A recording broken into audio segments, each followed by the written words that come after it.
Morning, folks. I don't know, it's October 22nd, 23rd, I don't know. It's 2022, October late.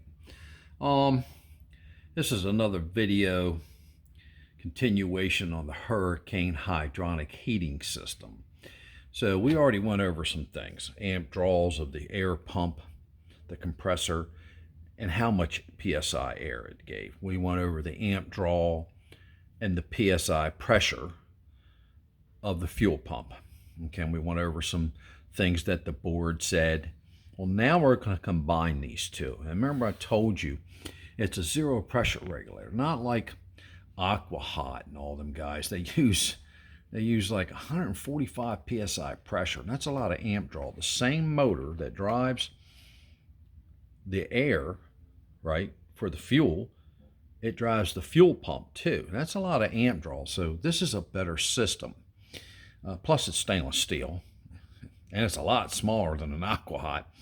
You don't need 3 or 4 pump, 4 zones. You know, you just turn off that blower motor on that little heater I showed you in one of them other videos. Or it's kind of like a heater core in a car, but we call it a water to air exchanger. Okay, but little radiator, right, that gets rid of heat. So, you know, sometimes we overcomplicate stuff, but let's try this. We're going to go over the combination of air and fuel, and we're going to look at the nozzle. So I'm going to show you what I set up. All right, so we still got the pressure gauge hooked up. I made a jumper, right, because it's this type. Let me see here, hold on. It's a round. All right, let me put you on pause. I'll get them out and show you. All right, so it was these. Right, you crimp them on. There's the male round, or female round, and male round. No, the colors ain't the same. But when I make the wire, I make the colors the same. All right, that's what this uses. So the important part is you disconnect the glow plug igniter, all right, because you don't want that. And you don't want it hooked up because it's out of the drum. And let me show you what I mean, the burner assembly. All right, so the glow plug or igniter goes down in there. That system right there, came out of here, okay? So the excess air from the air compressor goes through here and through the air nozzle, all right? So, one, you disconnect the igniter, okay, right here. You just do, all right, for safety reasons. Imagine you have it down in there and you forgot it, and you could burn something up.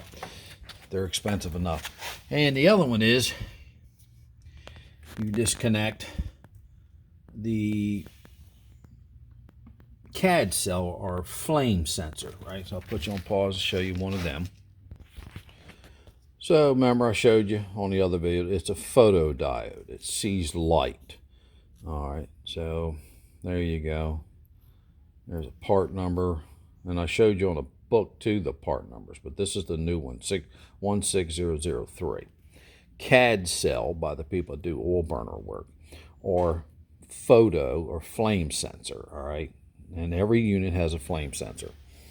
All right, so now we're going to have a little fun. I'm hoping not to get any diesel spray, but I got it down. I got it hooked up. I had to make a ground. I had to hook up power to the solenoid. And I got my fuel hooked up because remember we did a deadhead pressure test. All right. Here we go. We're going to go inside. Hopefully I can catch this in time. All right, so I'm getting ready to turn it on, right? And I got the master switch inside, which I'll show you in another video. And here's the main power turn on.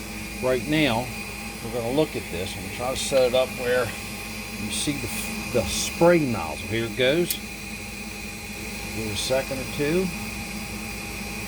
And it's in shutdown mode right now. I'll put it on pause.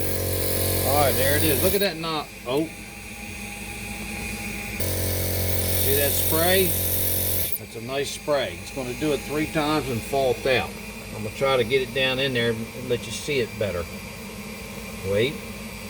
Yeah, remember the flame sensor ain't on. It ain't seeing a flame, so it kicks it out, gives it a couple tries. Let's see what happens. It might do it a 3rd time. It's quick. Now imagine if I had the igniter hooked up, this thing would light up. All right. It's in probably fault mode. Let's see. Yeah, see, one of them's on. You got 2 green LEDs, bottom green LED, red. Alright, so it'll fault out. Alright, so we're going to count. We got course 1, 2, so 3, 4, 5, 6, 7, 8. Right? And then the bottom one's green. So let's see what it says on the front panel. The first two was power on, yep, and burner on. It thinks the burner's on. Let's go 1, 2, 3, 4, 5, 6, 7, 8. It said ignition flame out. Of course, the flame sensor right here, which ain't hooked up, right, didn't see a flame. Alright, so it's going to cycle through. The whole thing was to show you the spray nozzle. Alright, so I'm going to watch this video and see what happens. And you saw the LEDs, there it goes. The water pump's on. That's going to stay on for a while, right? Okay, and it said there's a flame out. It don't know why. Well, we know why because of what I did, but the important part, I wanted to show you that nozzle and how it atomized the, it made it real fine, okay? And it didn't take much amps to do that, not like Aqua Hot. All right, or now Oasis does a pretty good job, but now Hydro Hot and Aqua Hot are the same people basically. Well, BAPSCO is the older unit, the burner assembly, and the computer down by the burner. So this is mainly used in a lot of boats. Okay, Hurricane, it's all stainless, a boat, stainless. Aqua Hot, I give the name Rust-A-Hot because a lot of y'all don't take care of them, the stuff rusts out. Anyway, hopefully you saw that. I'm gonna look at this video before I post it. And then I'll put the whole system back together after I repair that one gasket I showed you.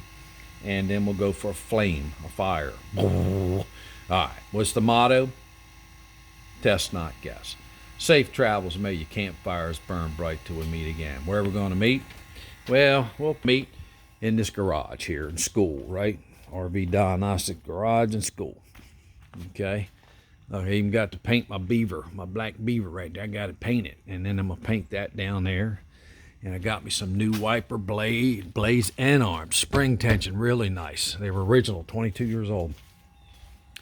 So the garage, I'm getting ready to probably put a nice wood stove in because I ain't paying that high price of propane anymore. I'm retired. I'll be here all day. Y'all come on down. Right, we got a hot tub, right here. Here you go. That's going to be a heck of an electric bill. We got a hot tub in the winter. We got a pool in the summer, and then we got all that area back there, right there. Let me go back there. I'm trying to keep this under 10 minutes. There you go. I got a tiffin back there, seal problems, rotted floor. That's going to be fun.